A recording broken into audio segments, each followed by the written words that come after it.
پشاور میں tourism department کی جانب سے شہریوں کے لیے ہنر میلے کے نام سے نمائش کا انعقاد کیا گیا۔ نمائش کا انعقاد حیات آباد کے غنی باغ میں کیا گیا، جبکہ نمائش کا مقصد صوبہ خیبر پختونخوا کی ثقافت کو اجاگر کرنے کے ساتھ شہریوں کو تفریح فراہم کرنا تھا۔ نمائش میں خواتین اور بچوں نے بڑی تعداد میں شرکت کی، جبکہ شہریوں کا کہنا ہے کہ اس طرح کی تقریبات سے نہ صرف اپنی ثقافت کو جاننے کا موقع ملتا ہے بلکہ تفریح کے مواقع بھی میسر آتے ہیں۔ نمائش کا انعقاد 3 دن کے لیے کیا گیا تھا اور اس کے اختتامی پروگرام میں آتش بازی بھی کی گئی، جس سے شہری خوب محسوس ہوئے۔ نمائش میں شریک ایک خاتون کا ذرائع ابلاغ عامہ کے نمائندے سے گفتگو کرتے ہوئے کہنا تھا، بالکل ہونے چاہیے۔ پشاور میں بہت ضرورت ہے اس طرح کی چیزوں کی، کیونکہ یہاں پہ آؤٹنگز کا لوگوں کے پاس کوئی بہت آپشنز نہیں ہیں۔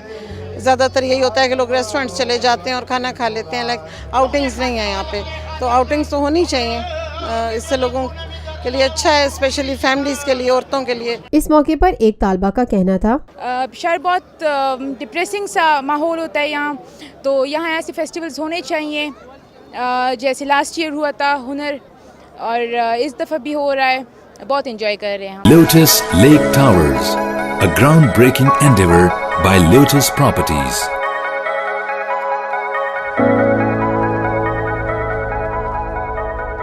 ملکی، بین الاقوامی، سماجی، سیاسی، تجارتی، ثقافتی، تفریحی، معلوماتی اور کھیلوں سے جڑی ہر چھوٹی بڑی خبر کا مرکز TNN TV۔